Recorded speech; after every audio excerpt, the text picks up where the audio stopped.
As part of our commitment to helping you rebound during the pandemic, each week we're going to bring you a tip, a specific one on how to land a new gig. Fox 4 Morning News anchor Lisa Greenberg is talking with Gloria Wren right now. She's the Human Resources Director for Hodges University, so she knows how people get hired because she does it.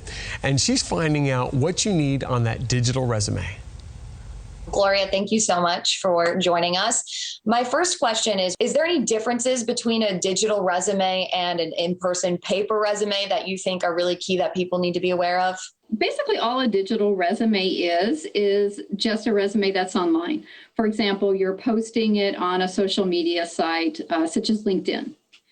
And you do want to be careful, a little more careful with your formatting when you're posting it online. Because especially if you're applying for a position, a lot of companies use what's called applicant tracking systems. And those systems may have some trouble downloading your resume completely. If you have, certain things on it that may confuse the system, if you will. That makes sense. My next question is, should you be linking external sources on your resume? I would say yes, absolutely. You do want to keep your resume brief. Technically, it's 1 to 2 pages. You don't really want to go over 1 to 2 pages. And links are an excellent way for you to provide more information to the employer. For example, examples of your work or more information about you. This really comes in handy when you're applying for example, a marketing position. When we interview someone for marketing, we ask them to come back for a second interview and to actually provide examples of their work to the hiring committee.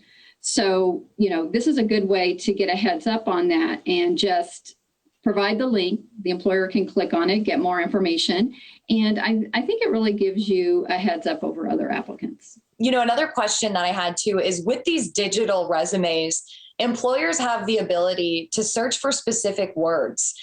How important do you think that is for an applicant to keep in mind? I think it's very important because it can actually get you an interview. You are correct. We are using what's called applicant tracking systems now. And those systems, we can actually set them up to search keywords in a resume for specific positions that we're looking for. So I say definitely yes, put some keywords in. I wouldn't overdo it, but I think it needs to be specific to the position that you're applying for. And you want to make sure that your keywords that you're using go along with your experience. Is there anything else you want to add? You hear a lot more about creating a resume specific to the position that you're applying for. And back in the day, 5 years ago, all of us just had one resume.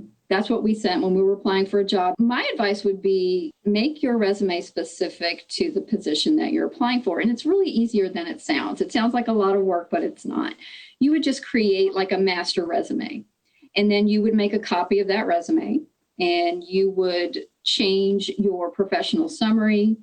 You would look at the job description that you're applying for and you would compare your resume to that and identify areas that you have the experience in and create that resume just for that position.